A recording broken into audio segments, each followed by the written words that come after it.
It's a 4K wonder transfer. You're so archival and wonderful. 'Cause it seems whenever Arrow does their own transfer, the video problems all stand still. Barbarella 4K UHD, it's a perfect video transfer for ya. Barbarella, Barbarella. Dazzle me with rainbow color. Fade away the duller shade of old Video Masters. Get me Dolby Vision. Dolby Vision. Show me a perfect transfer. Transfer. Electrify. Electrify my viewing experience. My viewing with starry HDR above the stratosphere. Bring your archivalness near till the extras finish playing. Don't make a sound, shh. Every frame we see comes from the great encode. Can't you read my thoughts saying I love this transfer? Whoa, you give me a noise-reduced mono-down mix. Still I'm dying, girl, to review ya. And wish the audio was untouched original mono with no noise reduction. Barbarella 4K UHD. Never can a fella not capture and sync the Laserdisc audio track. Barbarella, Barbarella from Arrow Video. Barbarella, Barbarella needs untouched original mono. Barbarella, Barbarella. Still the video quality is perfect. Barbarella, Barbarella. The extras are fantastic.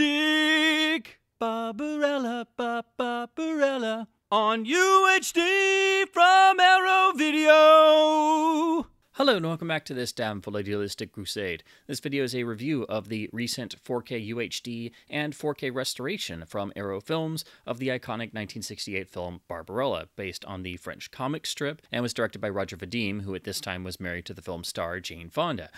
This is one of the absolute iconic films of the 1960s, a truly iconic science fiction film, a film iconic for its visuals, its atmosphere, its style, and of course its incredible sensuality, which is everywhere. And of course, it means that this film very much earned the after the enormous success of Star Wars, the film was reissued under the Queen of the Galaxy title with this amazing reissue poster. That's how I think I first saw it, because I know I first saw it on television, which of course meant it was also pan and scanned. So all I knew is that it was a very out there, strange experience and very bizarre. And I remember certain images and crazy colors and all kinds of different things, but it was very jumbled. Unfortunately, the film will always have that feeling in terms of its narrative. Barbarella is not a film you come to for its plot, necessarily. There is enough of a plot to have a narrative through line, but nobody is ever going to be singing the praises of the film's plot, which is sort of derived from the original comic, from the bits I've read, and the information that's gone over in the supplements on this release, which are incredibly extensive and well worth your time and money. But the film also makes some slight changes and some significant changes to the overall characterization of our lead heroine, and it's sort of playing around with some of the themes of the original comic, but also bringing it much more into the sort of late 60s counterculture and sort of The film essentially almost imagines a future where a lot of the ideals of sort of flower power and the summer of love maybe just kept going after that point in the late 1960s, and so maybe we would hit some strange far off future where love itself was the predominant theme and method of living for humanity. But this is how our story starts, and Barbarella is our heroine, who is a space adventurer astronaut off in her beautifully just whimsical and striking spaceship that of course is entirely shag carpeted inside. The film is a treat for the eyes in terms of its color, its set design, its art direction, its costume design. Even the props are literally out of this world.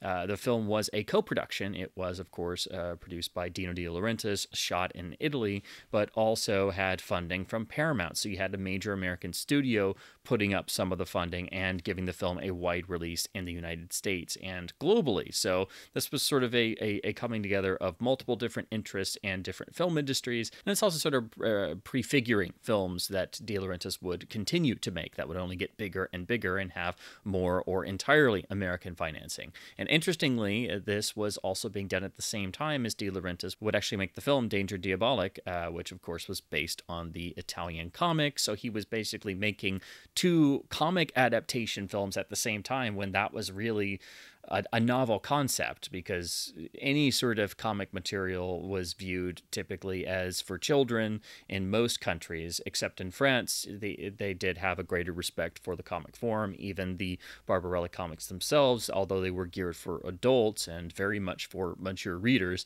they were at least in their native country viewed with a great deal of respect, and the art form was viewed with respect long before it really became respected in the United States.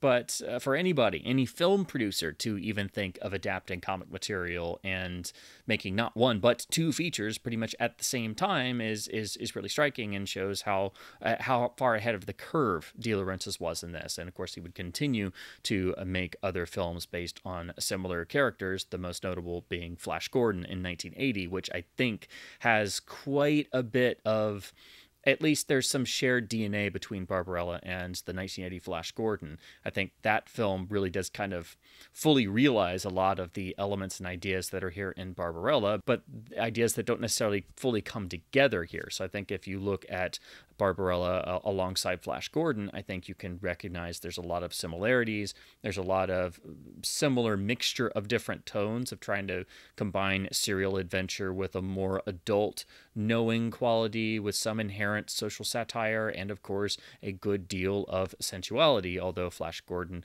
mixes those elements differently, I think it's working from a lot of the same ideas, and I think it's fascinating to look at those two films together. Ironically, nowadays, Danger Diabolik is the film that's probably better known and more talked about in terms of what you see discussed among cult film fans, and that film has great adoration when it was really sort of the sister film to Barbarella. Had a much lower budget, and they basically shot that while they were trying to finish this film, and it was not as big and gargantuan of a production. But Barbarella's influence is massive and has influenced so many in not just film, but also in fashion and culture and in art itself, and of course also most notably in music, where we have the iconic Duran Duran even getting their name from the villainous Dr. Duran Duran, who Barbarella is searching for in the film. And that is literally the main plot of the film, that Barbarella is tasked by the president of Earth to find the missing scientist Durand Durand.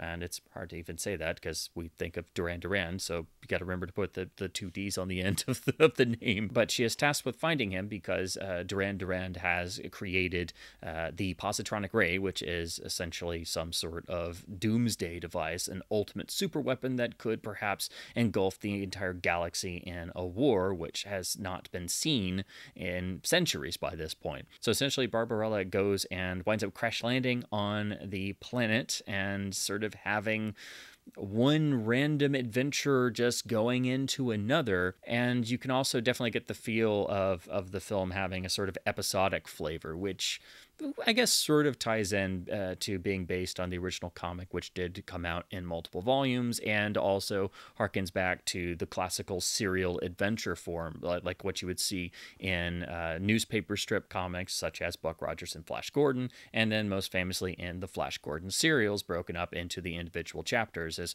Flash and Dale and Dr. Zarkov get in and out of one scrape after another, usually by sheer luck at times. So that feeling is here, and I think will give some familiarity to those looking for more sort of traditional science fiction adventure, fantasy adventures, or something like a serial. But that's all kind of on the back burner because we basically just go from one out there crazy amount of visuals in a set piece into yet another set piece, and there's not a whole lot of narrative connecting them. Also, all the performances are, I think, directed by Vadim in a style to sort of have an inherent sense of whimsy to them. The film does have a sense of whimsy. It was primarily written by Terry Southern, but I think the real problem with the film is that it varies depending on which report you go by, but there seems to have been at least anywhere between 8 to perhaps up to even 10 or 14 writers on the film after Terry Southern wrote the screenplay that they started with. So there were a lot of different cooks in the kitchen in terms of the screenwriting, and I think that definitely shows because the film's narrative is, I mean, it's a mess, really, but at least we do have enough of a basic narrative through line. But just be forewarned, if you've never seen this film before, it's a film you experience. It's not a film you really get hooked into the story. But interestingly, the film always maintains a real sense of heart, actually. It has a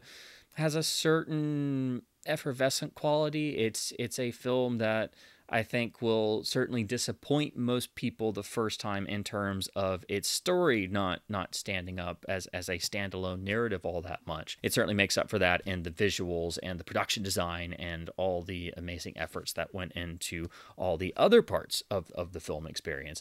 But it's a film that has such a heart and such a spirit and such a sense of goodwill almost. Some people have labeled this as sort of a charming, almost naivete a little bit, which I think is reflected even in the characterization of Barbarella herself in the film version. And it's her internal purity and charm and spirit and not being sort of marred by any outside factors and not letting that get to her. Her actual purity of spirit is what actually becomes her greatest asset and weapon, and that's how she's able to overcome all of the evil forces and Duran himself, which is an interesting sort of approach and something that's actually different from the original comic. So it's fascinating to look at the film versus the original comic, and that's why it's so great that the comic is discussed at length in the supplements here. But the film has this wonderful sense of charm that means coming back to it is still, it's always an experience. It's a film that you have to experience because, again, just the visuals alone that you're going to see in this film, it has eye-poppingly gorgeous color, which is primarily focused, interestingly, around a lot of reds and greens and sometimes browns and purples as well, and these are used to signify different areas or different characters. The art design, the sets, the costumes are iconic even in the fashion world. They have been enormously influential since the film's original release and are still influential. This is one of the most visually striking films you'll ever see. It's also one of the most 1960s films you'll ever see. There's no real mistaking what decade this film was made in. And I think it's that interesting sort of fusion between, again, having both Italian and American money as a co-production, and having that American money meant that the budget could be much larger and they could go to town on all of these incredible visuals. And so each of these sort of sequences in the film, again, if you look at it as sort of a loosely tied together number of sequences, every time we go to a new area for the next sequence, it feels like a completely different world. It doesn't necessarily feel like we're on the same planet every time, because each location is so unique and so vivid and different and fully realized that it's almost as if we're going to a completely different world or planet for each of the sequences. So the ship crash landing in the ice fields and then going into the incredible labyrinth where essentially all of the poor souls are banished to and actually start to become parts of the landscape. And so you have this sort of fusion of people into rock, and they become sort of living rock formations, and it's just an incredible visual scene that you don't quite expect. And then we go into the actual main city, which is basically a city of debauchery. The film becomes it's a visual feast for the eyes. It was beautifully photographed in Panavision by the great Claude Renoir, who, me as a Bond fan, I immediately that he shot with director Louis Gilbert. So Renoir was a brilliant cameraman, and you definitely needed someone of his talent to be able to photograph this film, because there's just so much to soak in visually that, along with the actual narrative being thinner, really, the visuals are the great majority of the experience. And frequently there are moments where the visuals are really propelling the story forward, and that's, again, for a great deal of the film, that's what you're experiencing. So I think in a lot of ways, I think what most people would maybe label Barbarella as is also more of an art film. So it's definitely got a European flavor. It's obviously not an American production. So I think audiences in 1968, especially if kids wound up seeing this film, would have been very perplexed and confused. But also I think it fits in with a lot of films of that era as being more of sort of experiences. And I think Paramount wisely realized that's how they had to market the film, so they did sort of use that as part of the marketing. And I think that's also how they were able to get some of the things past the censorship boards, because the film does have quite a bit of visible flesh throughout, in terms of there's a lot of great admiration of the female form, let's put it that way. And this is in both the costumes and the moments of partial nudity that is throughout the film. But even that sort of goes back to, again, that sort of sense of goodwill and almost a sort of like a sort of naivete a little bit, because while there is nudity, it's never just simply there to be there. It's trying to underline this sense of the entire film being sensual, that I think Roger Vadim was really going for. And of course, Vadim was most famous for, bringing some of the most famous sex symbols to the screen, particularly Brigitte Bardot and God Created Woman. And Jane Fonda here in Barbarella is, just beyond stunning. And the whole film seems to just reflect on that, as all the characters are constantly either enraptured by her beauty or trying to use her for their own particular ends in various ways. And that's tied into some of the social satire of the various different cultures we see in this future. And also there is some inherent joking around and winking at the current culture of the 1960s. So you get that sort of social satire of the time, and I think that very much fits that the film was originally written by Terry Southern, who was a genius at that material. But of course, you only get flashes of that stuff because, again, there were so many other writers who came in, both credited and mostly uncredited afterwards. And again, that's never a good sign for your script if you have dozens of writers. But the film is, of course, iconic for the opening title sequence, which was designed in terms of the titles by the legendary Maurice Binder. It's one of the most famous title sequences in all of cinema because, of course, it features Fonda's Barbarella removing her spacesuit and basically doing a zero-gravity striptease. And while this is unbelievably striking and challenging for an audience, especially in 1968, especially an American audience, what this does is it immediately sets the tone of the film, and that this is a film entirely and constantly revolving around and infatuated by and entirely about sensuality. It's, of course, a science fiction film set far off in the future year of 4000, but it's also trying to depict what human emotions are existing in the future, and how does sex and sensuality work in a completely alien environment, and what are the sort of last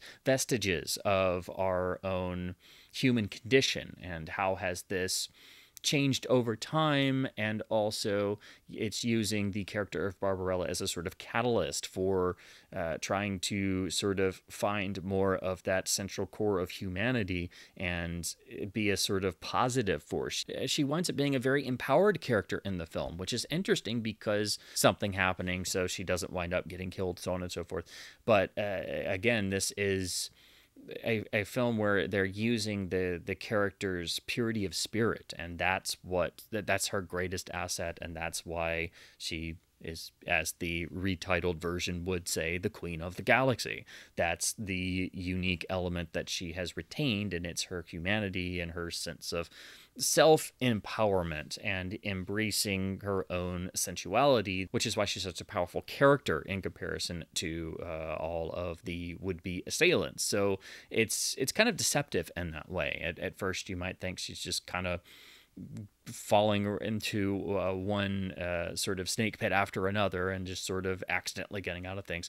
But I think the film is sort of playing with that sort of traditional heroic concept a bit. And others have linked this to what Terry Southern would do with Candy, where he essentially has a modern but female character take on Voltaire's Candide, where you have one character who's sort of a catalyst, and this allows for just tons of social satire and getting people to think, while also being consistently humorous and philosophical throughout. So I think that makes a lot of sense, and I think you do get that in the film to varying degrees. But again, the thing you come back to over and over and over with this film is, okay, how many writers were working on this thing? Because for all of the amazing visuals, the story again is never what people really remember this film for.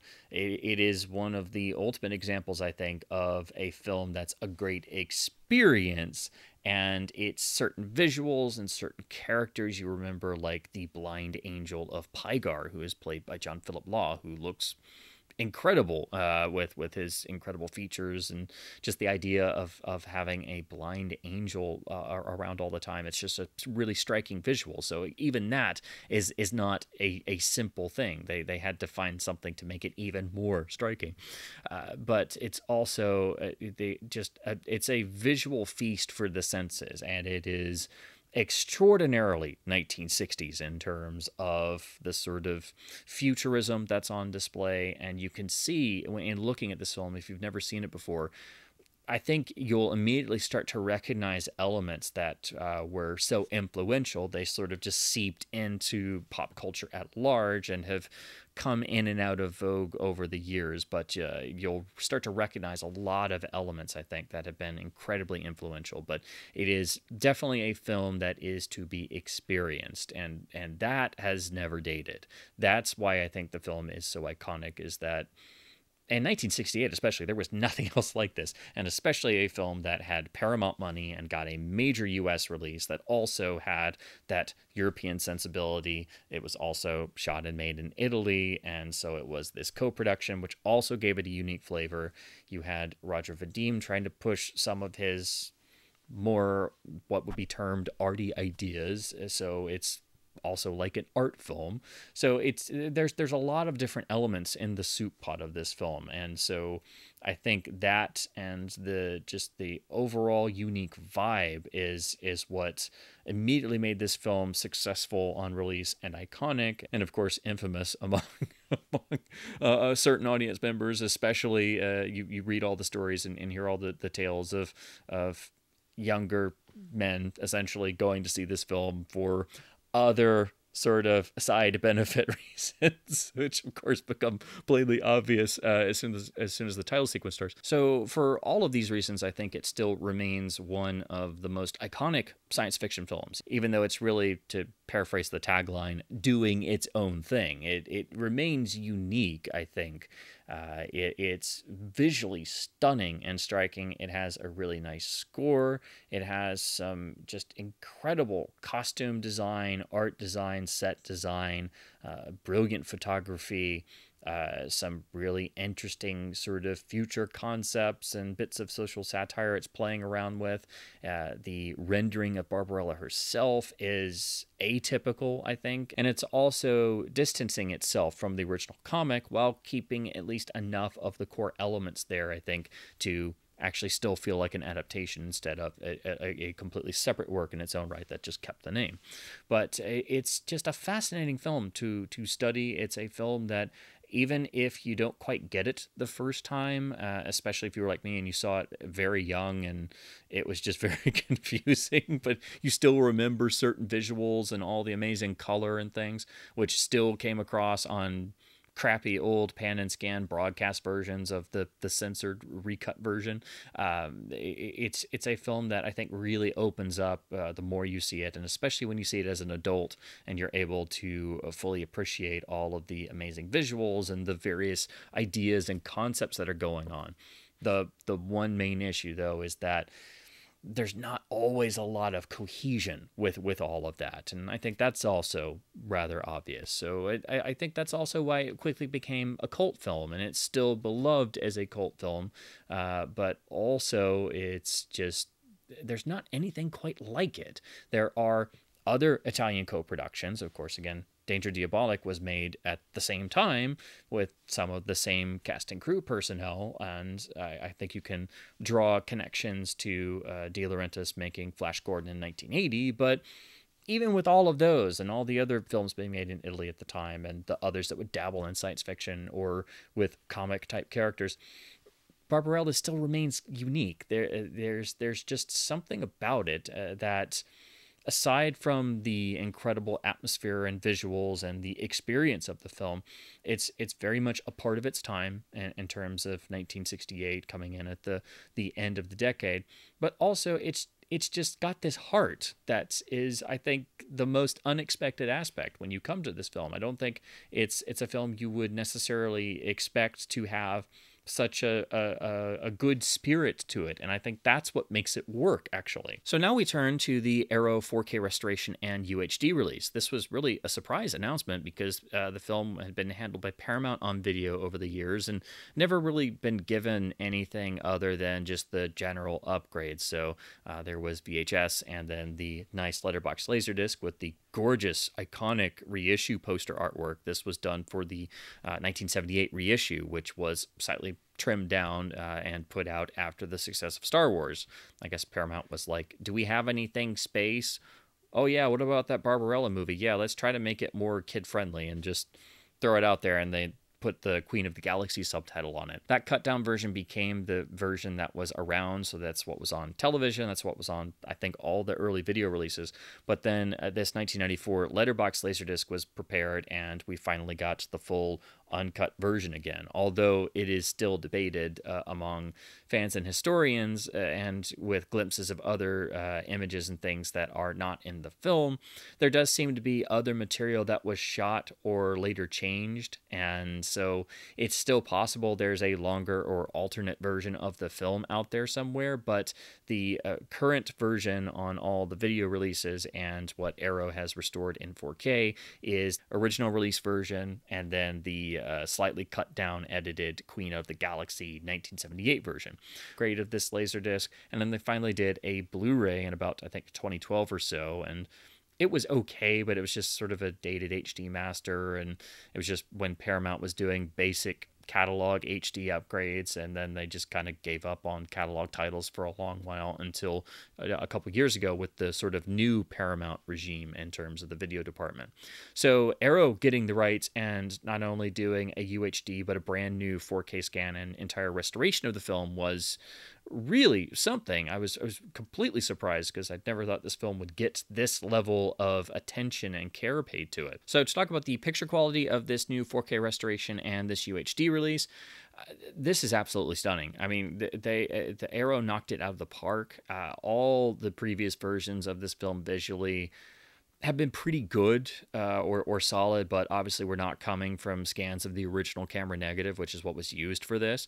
Arrow was able to use the original camera negative, scan it in 4K, and outside of a few small portions that they substituted because of damage from another source or an interpositive, this is coming almost entirely from the original camera negative, and goodness, this is gorgeous. Again, this is a visual feast for the eyes. If you've ever seen this film before, you've never seen it like this, unless you somehow have seen an original release print that is dye transfer in the past couple of years or something.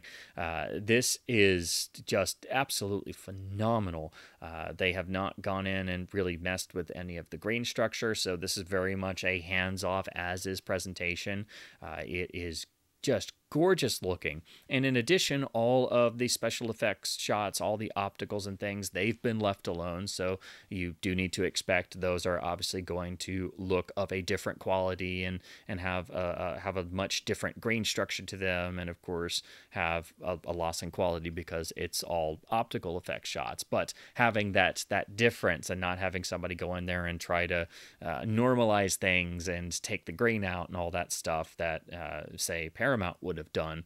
It's fantastic to see a film get handled this way. This is just incredible looking.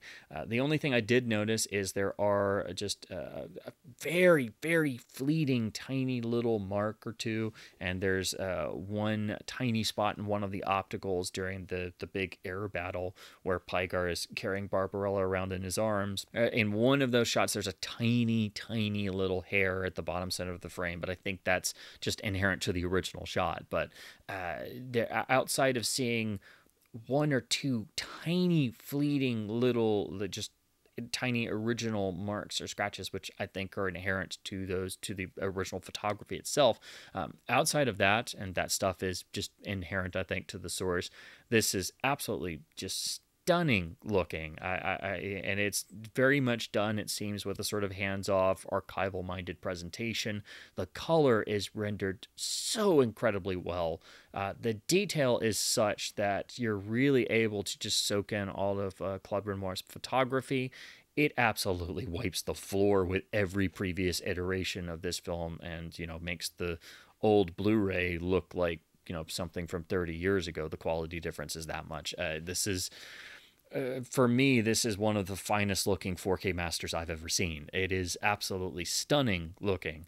And then you look at the HDR handling, which was done here in Dolby Vision. So there's no additional brightness being added here. And I really like how this is done on more and more catalog titles. Frankly, I wish this was something that every studio and label started adopting. I think this is a nice sort of balance between having HDR but not going too far with it in terms of a catalog title and sort of adding too much brightness or altering the original visual appearance. So there is absolutely zero of the dreaded light cannon effect in this HDR presentation, and the Dolby Vision itself allows for greater nuance in the dynamic range of the visuals, which is incredibly important for the incredibly vivid color space. So, I mean, this is just absolutely incredible. You frequently get the sense that you're not even watching a disc. It does actually start to resemble an actual print, and it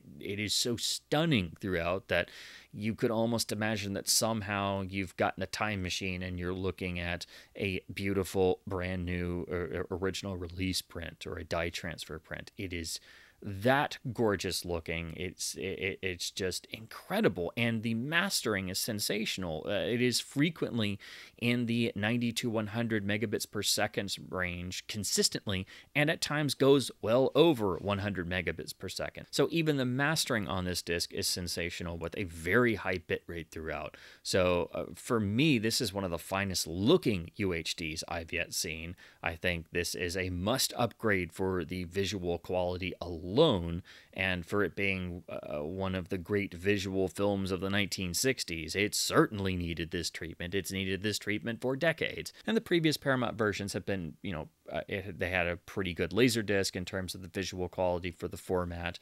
They had the DVD port, which was, you know, not so good because they just basically ported their Laserdisc master. And then the Blu-ray they put out years and years ago was okay as an HD master, but it just, none of them have the visual splendor of this release. So I think this is the version that finally nails getting across the visual splendor of this film. And again, this is one of the finest looking 4K masters I've ever seen, and I think this UHD is one of the best looking UHDs yet released. I think this is darn near perfect for the video quality, to be honest, because I knew it would look good being an Arrow 4K restoration done themselves and not having anything to do with the Paramount Video department and working from the original camera negative, but gosh, I didn't expect it to look this good. This is absolutely sensational. So have no hesitations about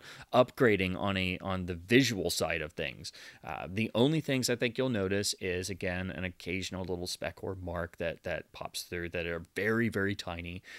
But also there are one or two spots where the quality is lesser in the opticals, of course, but also in the one or two spots where I think obviously they had to use that alternate source for bits of the negative that were damaged. And also the opening title sequence is of a lesser quality, and I don't know if that's because it went through so much censor scrutiny and had different versions in different countries, but also you've got the titles themselves are optical, so obviously there's going to be a quality dip there. But of course, we should all be used to title sequences being of slightly lesser quality because of all the optical work. But when the film starts, don't expect it to stay looking like that. That's just the title sequence. But even that looks better than I've ever seen it, and it's always been a bit grainier and a bit lesser quality on all the past video releases as well. And additionally, we do get both versions of the title sequence. So we get both the full-length, technically uncut version, which is in the Film Master, but the alternate, slightly trimmed US version is also included in the supplements. And then we look at the audio, which unfortunately I can't praise to the heavens in the way I can the picture. All the options are good, nevertheless, but we do have three options here. We have a brand new Dolby Atmos remix of the film with a 7.1 True HD core. This is done from the original dialogue, music, and effects stems, which Arrow went back to for the audio options here. And it's a very good, very tasteful remix. There are not really a ton of new effects. What it seems like they've done is expand the original mono sound design by using the score and using the other channels to sort of have more ambiance. And it's very nice. It's very tasteful. If you insist on having a multi-channel version of a mono film, this is the way you want tracks like this to be handled in terms of being tasteful and respectful to the original sound design. But they did do one or two interesting new sort of placements to try and expand the sound field a bit, which were actually kind of interesting, I thought. The one in particular that really stuck out is the computer character voice in Barbarella's ship in the opening that she's having dialogue with. The sort of computer control voice is now in the Atmos remix. It's sort of mixed sort of above and behind the listening position to make it feel more like a disembodied voice inside the ship, sort of emanating from the ceiling or somewhere. So that was a sort of cute, very tasteful opening up of the sound field, because that's, you know, had they had that ability to in the mono mix, I think they would have tried to do something like that. So if you pay attention or you compare them, you'll notice the Atmos mix does make a few nice little tasteful adjustments like that, but it's still a remix of the original mono sound design, and it doesn't stray too far from that, thankfully. But me being an audio purist, I'm not really going to watch a film with a remix, but I did sample through the Atmos track and was pleasantly surprised it was, you know, very tastefully done and had a few nice little things like that to try and expand the sound field a bit. But again, I'm always going to stick to the original mono for this release. And then you look at the two supposed mono options here. Very nicely, Arrow does include both the English and then the alternate French mono, which is important because Jane Fonda did her own dubbing in French, and it's really good. She's, of course, fully fluent in French and was married to Roger Vadim, but it's it's a good dub. And of course, there were many dubs of this film. I would have liked to have seen the Italian dub get included, since Tim Lucas talks about that in his commentary as being very good. And since it was, actually made in Italy, I think it would have been nice to have the Italian mono as well. But at least we do get the option to view the film with the French mono dub, which of course has different voice actors and different mixing levels. So as with any film that was shot in Europe and of course had multiple dub tracks made, each one is going to have variations. So it's great when possible to have as many of the important unique dubs available. So that's a nice touch. And of course, it being the French dub, the actual quality of the dialogue is a bit more limited compared to the English one, so do expect some harshness in the dialogue in terms of if you're viewing the French dub versus the English mono. But when you turn to the English mono, it sounds very good, but it also sounds rather similar to the Atmos track. It doesn't have any of the little remixing tweaks, but the core source seems to be the same. And unfortunately, on the dialogue for both the Atmos and the English mono track on here, there has been quite a bit of noise reduction applied. And sometimes you can actually hear it going in and out underneath and between the actual dialogue being spoken. So if you're somebody with a higher end home theater or higher end speakers, or noise reduction really bothers you in terms of when you can really hear it sort of working in between the dialogue, you do get that in this to quite a degree. Now, noise reduction on a mono track would be one thing. It's unfortunately something I run into a lot. It's something that happens with almost all modern masters of a film, whether it's an old master or even new 4K restorations like this. But when you look at the track further and also compare it to the Atmos, because the core of it, the core center channel of the Atmos is pretty much identical to the actual mono track that's on this disc. And also our friends over at the Blu-ray blog did some comparisons, and we've talked a little bit back and forth about some of the audio tracks across different releases. It does seem like this mono track is a new down mix of the original stems being transferred. So it seems like what was done for this restoration is go back to the original dialogue music effects stems, noise reduction pass on the dialogue. So that's where that came in, and that's why the core of the Atmos track is identical to this mono track. And of course, in doing the recombination of the original stems, it's already been found and noted there's already one tiny little difference, in addition to a few little bits of the music cues being a little different here and there when compared to the actual original mono mix, which is best heard on the 94 Laserdisc. So technically what you have here on this disc is a new mono mix. It's not really the original mono mix, and it's also got a few tiny little differences, just like the Atmos does. Both the Atmos and this mono track have the few little differences, and also have the noise reduction filtering pass on them, which was really unnecessary. So technically there's no presentation of the original mono, and when you go and look at the other versions, the 1994 Laserdisc seems like a straight transfer of the original magnetic mono source, and it sounds fantastic.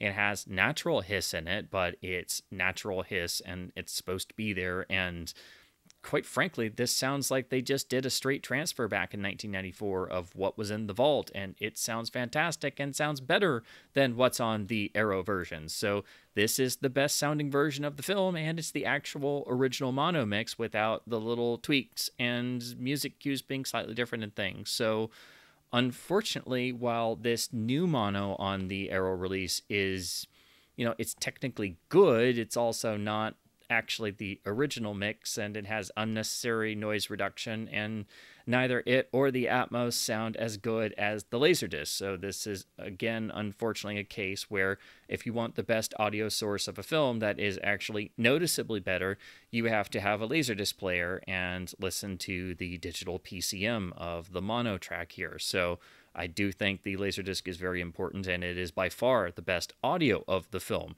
and it's actually the original mix. So that was a bit sad to come across on this Aero UHD presentation. I don't know why we can't get an audio purist option on restorations like this. I think that would be a great benefit, especially if the audio is being sourced from a new down mix of the original stems. So it's not even the original mono, it's technically a new mono. So I think this would have been a case to have an original purist audio option, or even if they wanted to label it an unrestored option. And even if the UHD just had a copy of the same source, or even the Laserdisc audio itself, it would be a great option and should be there. So this is a case where if you want the best picture and sound, you have to capture and remix the Laserdisc audio track to the 4K UHD picture, and then you have a properly restored Barbarella with the best picture and sound available. But again, it's really unfortunate that the audio isn't quite fully up to 100% superlative level like the picture. And the more I dug into this, the more I started to get a bit more and more confused as to why we still go through this stuff. And the more and more I dug through this, the sadder I got. And then I pulled out my Laserdisc copy that I hadn't watched in a long while and looked at it again and captured the audio and started making comparisons and going, oh dear. So it's unfortunate, but unfortunately very commonplace, even with modern 4K restorations, that people feel the need to mess with the audio and seemingly try to eradicate any bit of natural hiss that's supposed to be there and was there in the original source recording. So if you want the best audio for the film, you have to get the Laserdisc. It is significantly better. But that being said, the new mono track is good and sounds good, and most people probably are not going to know much of what I'm talking about or even notice the noise reduction that's going on under the dialogue. But it is there. It is quite significant. And that, and the fact that it's basically a new down mix and does have a few minor little differences from the original mono, does mean it's definitely lesser in my eyes, and it's nowhere near as good as the actual Laserdisc track, I think. So again, it really is important to have both the new amazing UHD for the amazing visuals, but also have the Laserdisc for the best audio and the original audio. So to talk about the packaging and artwork for this beautiful limited edition, this is the standard release version. Aero also offered an alternate version with the 1978 poster artwork as an exclusive to their store, but that sold out, and it was also more expensive because I was able to get the standard version for significantly less. And I do love the new artwork, although it's a bit interesting for me that they went with sort of pink, purple, and blue hues when throughout the film you're seeing lots of reds and greens and things. So but this film has so many great visuals, it's almost impossible to come up with a bad poster or art design. And I like that this has a sort of unique flavor that makes it stand apart. So when you think of the Aero release, you'll think of this new artwork image. But I would have liked to have gotten the original art version, because this is one of the great film posters, and the original American release poster is a Robert McGuinness painting and is absolutely stunning. So the film already had two astounding, world-class, iconic film posters, and I wish there had been a version that had both of them with reversible art. So, but still, the new artwork is really nice, and we have the unique font on the side, so it really sticks out on your shelf and looks really nice. Of course, we have the J card with the extras and information. So here is the cover without that. So, of course, this is one of Aero's hard case boxes, and inside we have the case, printed materials, poster, and then the lovely book with unique custom artwork. Unfortunately, though, this is my other big issue with this release, because I don't know what exactly they used, but it's seemingly the paper and ink that's used for this particular book that causes the overall issue. But if you're very sensitive to odors in terms of paper and ink materials, this has quite a significant odor to it, like the actual paper quality. The actual essays and everything are great. The printing's nice. The color looks great. It's not the actual quality of the artwork or anything. It's the quality of the paper and ink used. used. And it unfortunately has such an odor that, and it's kind of on the other things like the case and the poster too, but finish, it's also a softer book. It's not one of the boutique label books that's stiffer, like say an indicator book. And with these printings, you usually have some sort of light general odor, but basically as soon as even before I took the shrink wrap off, I thought I smelled something, and then I took the shrink wrap off and I was like, wait, what's going on? Did this, was this stored improperly or something, or did it somehow get this way in shipping or something? And then I took the book out and realized, oh, it's the book. And so as you're reading along, you're really going to get it. So it doesn't seem to affect most people, but at first I thought I was just being crazy or something, but I asked around, and I have heard from others who say theirs is exactly the same way, and they know what I'm talking about. I know some people described it as almost smelling like wet cardboard or something. It's a weird odor. It's hard to try and describe it, but also they've said they've encountered it on some other Arrow releases. So I hope that this isn't something Arrow does a lot, because I know this is something probably most people aren't going to talk about, but I have collected books my whole life, and I do try to avoid printings with odors or older book copies where the pages have tanned or completely turned and get that unfortunate sort of musty smell to them. So it's rather strange encountering this on a brand new limited edition boutique label UHD, and especially an Arrow release. So it's unfortunately seemingly tied to the printing of the book. So do be forewarned, if things like this and odors and printing do bother you, then you're definitely going to have some smell issues on this release. I know that sounds silly, and I never expected to run into this on a boutique label UHD release, but that is a particular issue with this release. So my two main issues with this overall UHD is that the audio is not as good as the Laserdisc, and the book smells. Overall, the book, in terms of the essay and materials and images, is up to Arrow's usual standard. This is just over 100 pages and concludes with the original 1960s press book on how to promote the film. So that's a great touch of giving you the flavor of how the film was released. And the book is also filled with beautiful concept artwork. So it's a real visual treat. Unfortunately, due to it being sized to fit in the box, you do have to, of course, it's a little more awkward than a full-size book, but we're used to that. The pages are, again, it's printed to be a little bit more flexible, so it's easy to read. The trouble is, I've even got this open now, and I'm just smelling that unfortunate odor. So again, you're going to run into that as you're trying to read this. So again, if smells in paper and ink bother you, this is really apparent in this one, so do keep that in mind.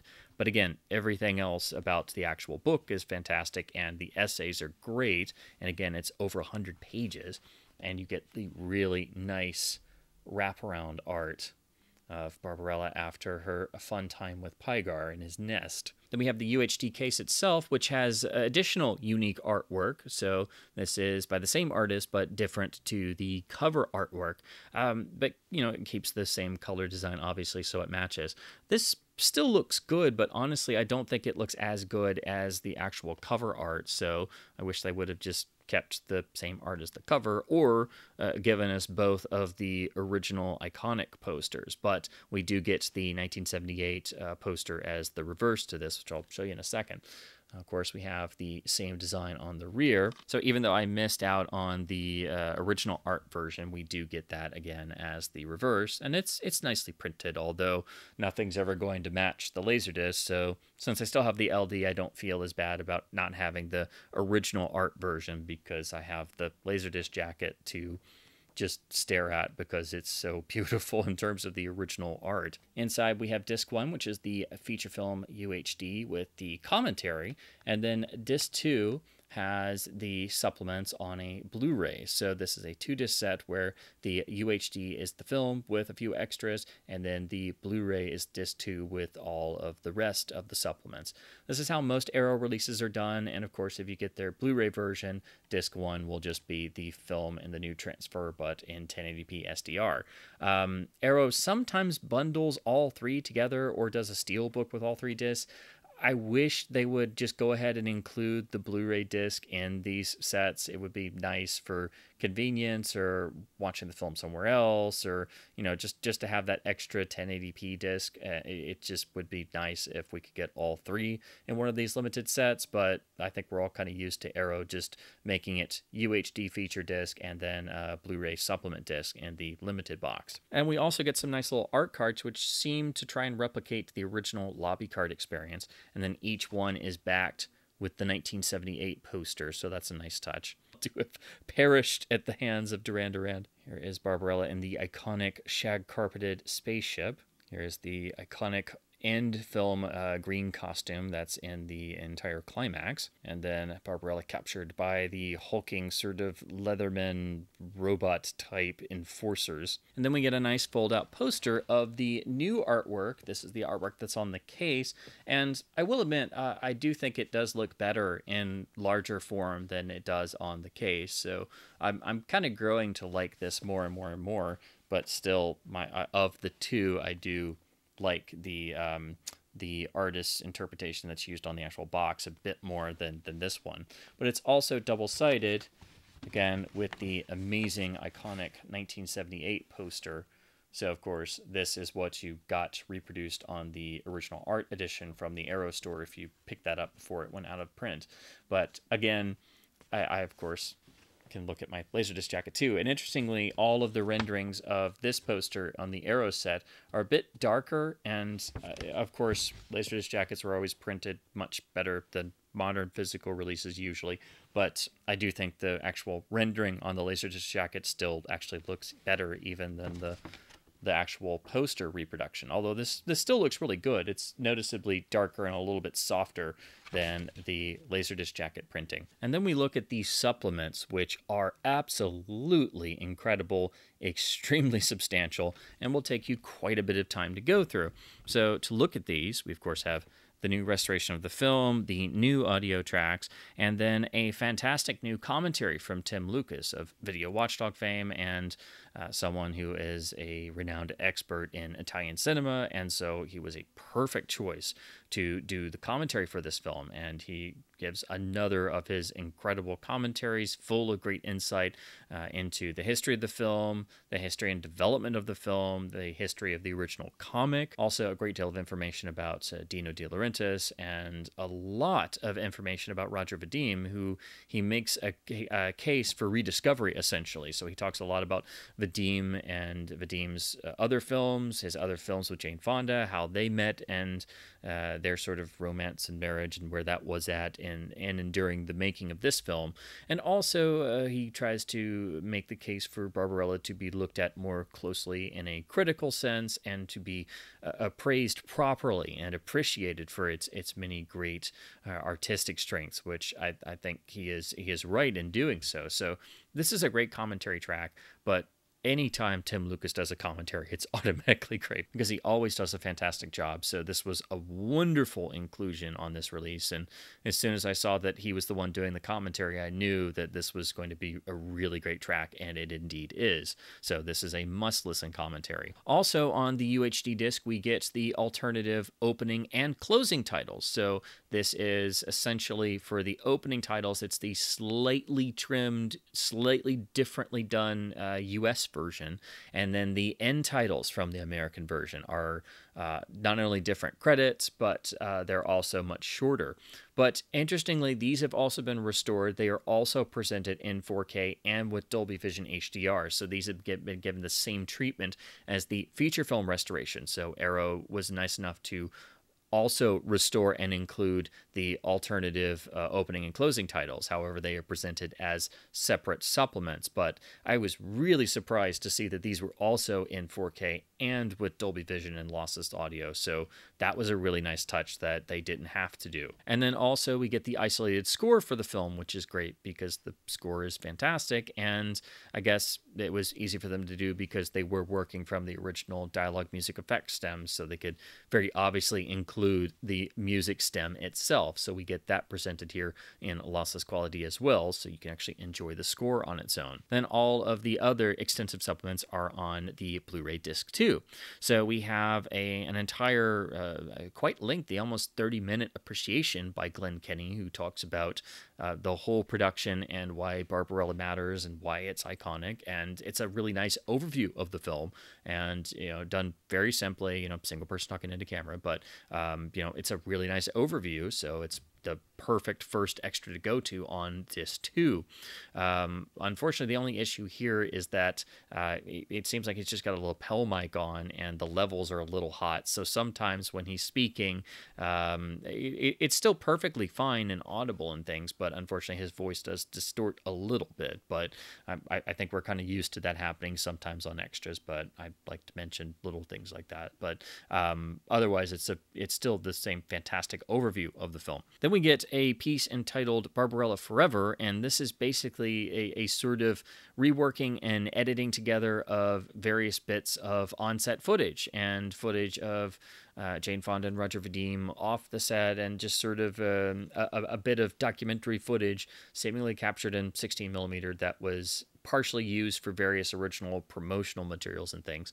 So it seems like they've someone's done a particular edit. It's also now matted to a widescreen ratio as well. So it's nice to have some form of this here. And it's fascinating to see this on-set footage and get a glimpse of everybody behind the scenes, but also do keep in mind it's not the raw original 16mm footage and the ratio's been changed, but it's still nice to have here. But just do keep in mind it's an edit of this really interesting behind the scenes footage that was shot back then. Then we get the most lengthy extra, which is just called Love, but it's a conversation between Tim Lucas and Steve Bissetti, I hope I'm pronouncing that correctly, where they talk about Barbarella at large, they talk about the original comic, they talk about the conception of the character, the whole world of the film, and it's a really great conversation. It seems like it was done over Zoom because they're in the two separate windows, but they're able to pull all kinds of books and things or show pages from the original comic. So it's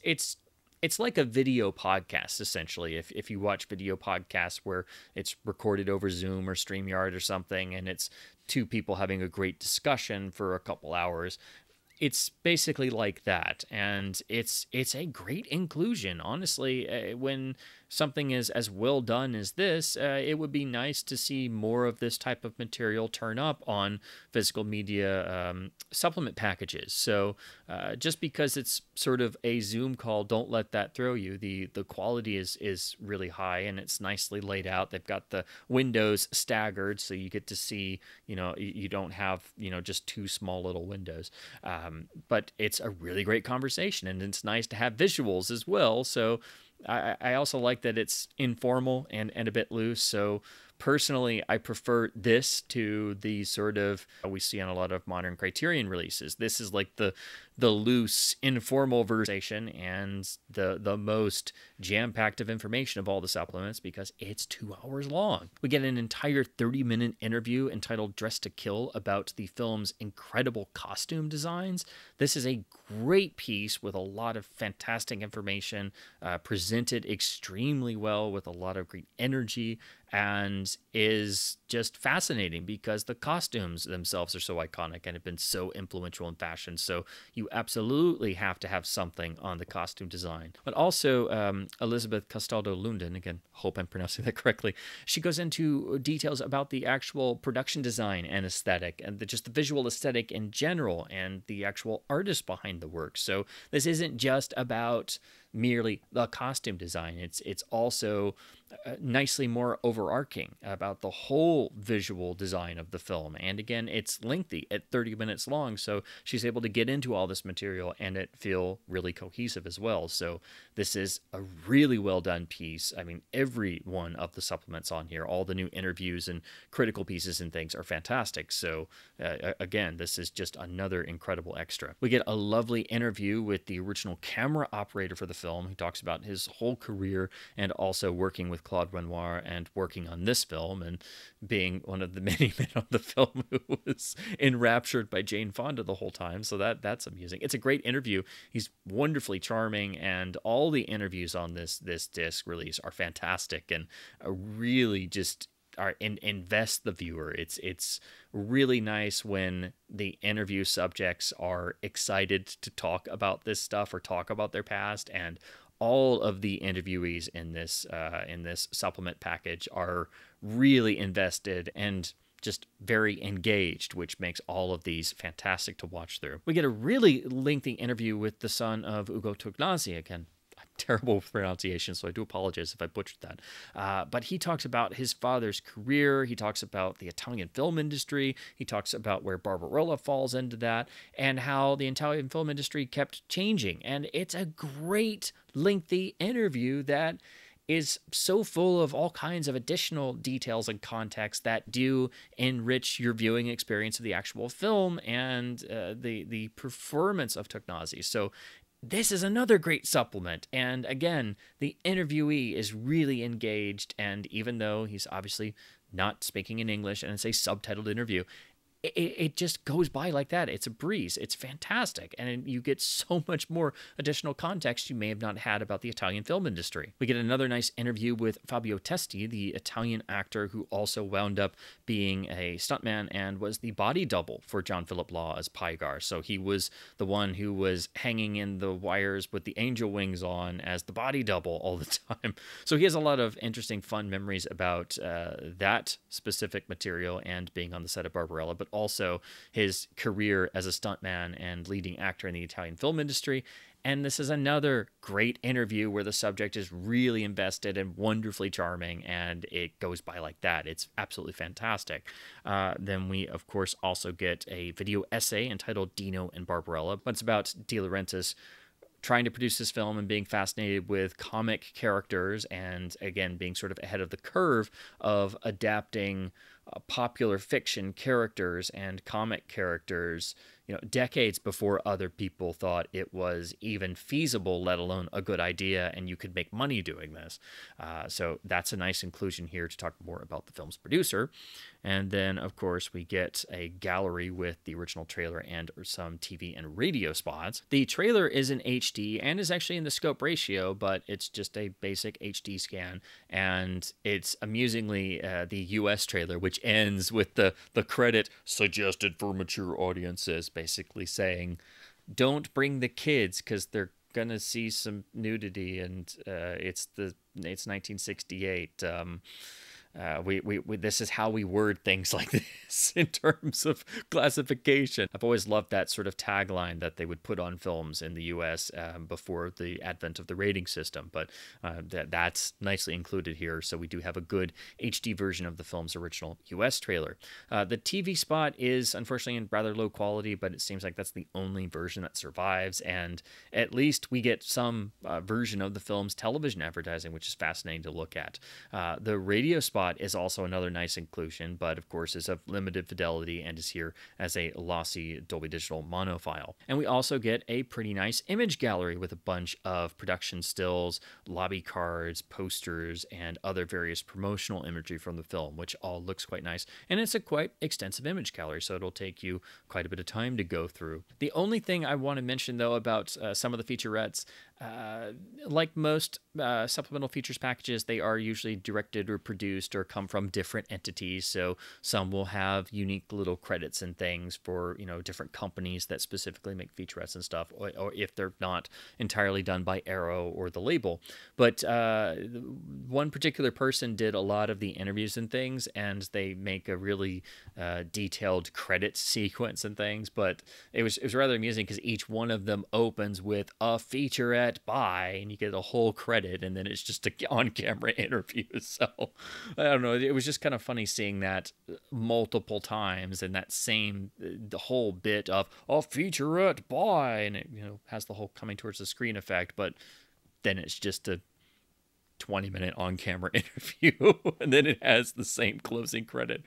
So that was just kind of funny. I just had to note that. And then also in that video essay, they made a rather amusing goof, which I'll include a photo here. You'll very quickly be able to tell what I'm referring to, because Jeff Bridges is not Kurt Russell, but a lot of people might mix them up. So just thought that was funny. And of course, errors and goofs happen all the time. I make plenty of them myself. So I just, if I notice one that's rather obvious and kind of amusing, I couldn't help it. It made me chuckle. So there's that. So ultimately, I think the Arrow UHD release of Barbarella and this new 4K restoration carried out by Arrow Films is stunning in its visuals. I think the 4K presentation of the visuals is a new reference disc in terms of 4K UHD. I think the picture transfer is sensational. I think the handling of the original film itself and how it's sort of done as a hands-off approach by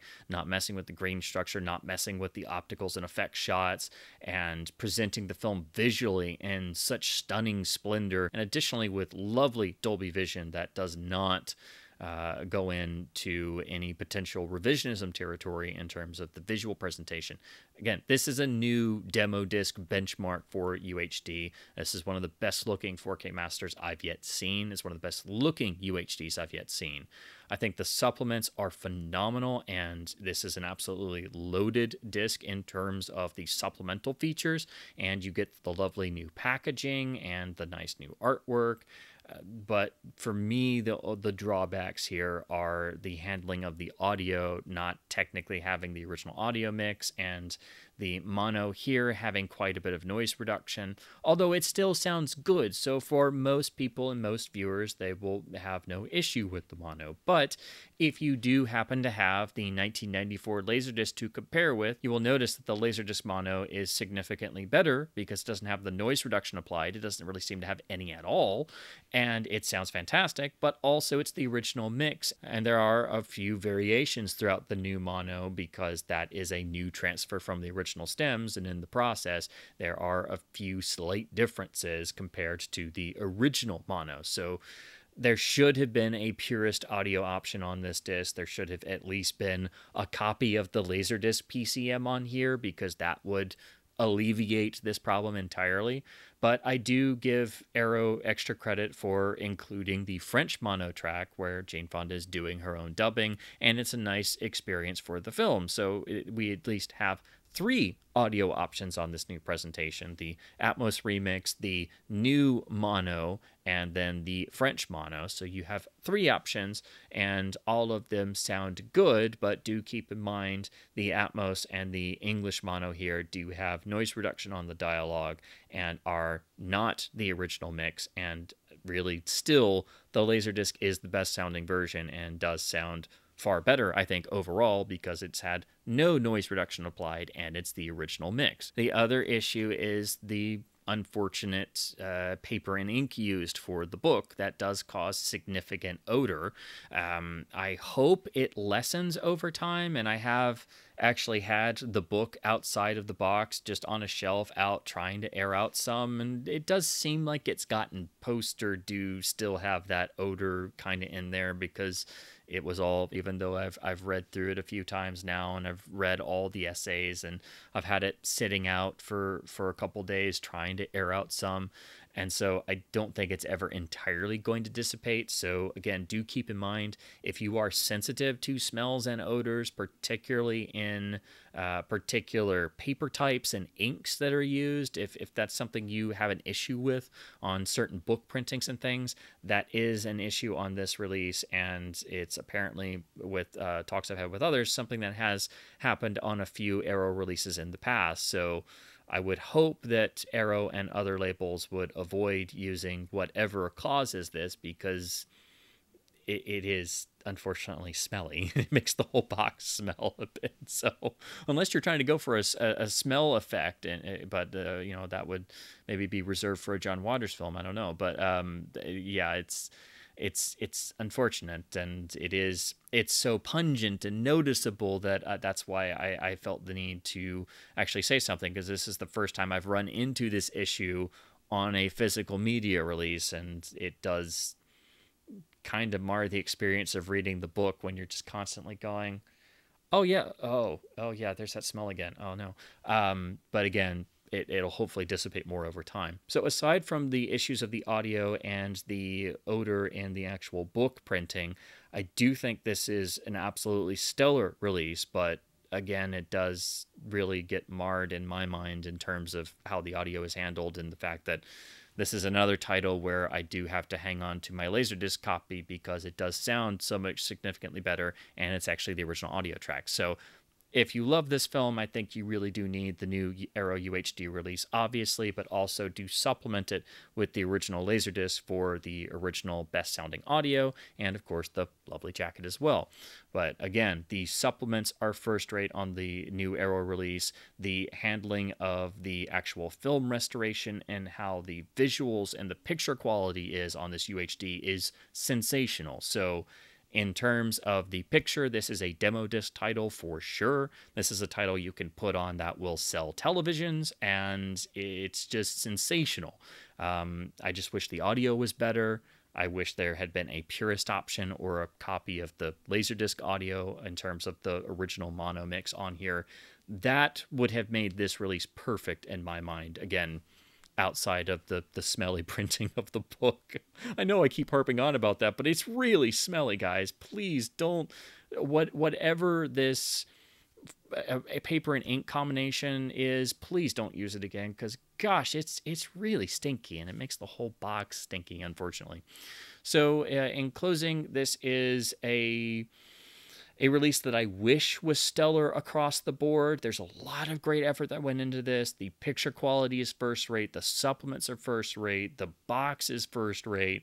It's just unfortunately the audio and the smelliness of the book that do hold it back. So I think this is a must purchase for any fan of the film, of course. If you love science fiction, you do need to see this film. If you love 60s counterculture films, you need to see this film, and this is an absolutely stunning presentation visually of one of the great visual experiences of the 1960s. So Arrow has really knocked it out of the park in the picture restoration and the supplements and the limited box, but I just wish the audio and the smelly book were not problems. So as always, I hope my babbles about classic films, science fiction, the lovely Barbarella herself, and physical media releases has been at least somewhat fun and informative. If you've looked at the Arrow release, I would love to hear your thoughts in the comments below. This is just an absolutely stunning 4K transfer for the picture, and it's just, I think one of the best looking 4K masters I've yet seen. It's absolutely stunning. So I just wish the audio was up to that same level and that the book wasn't smelly.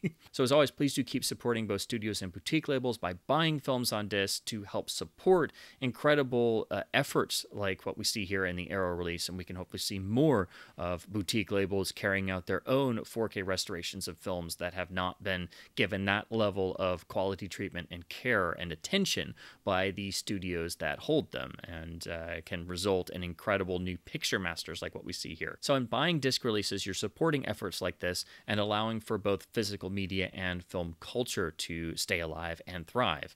So while I'm off looking for Duran Duran, I just want to say, as always, thank you ever so much for watching.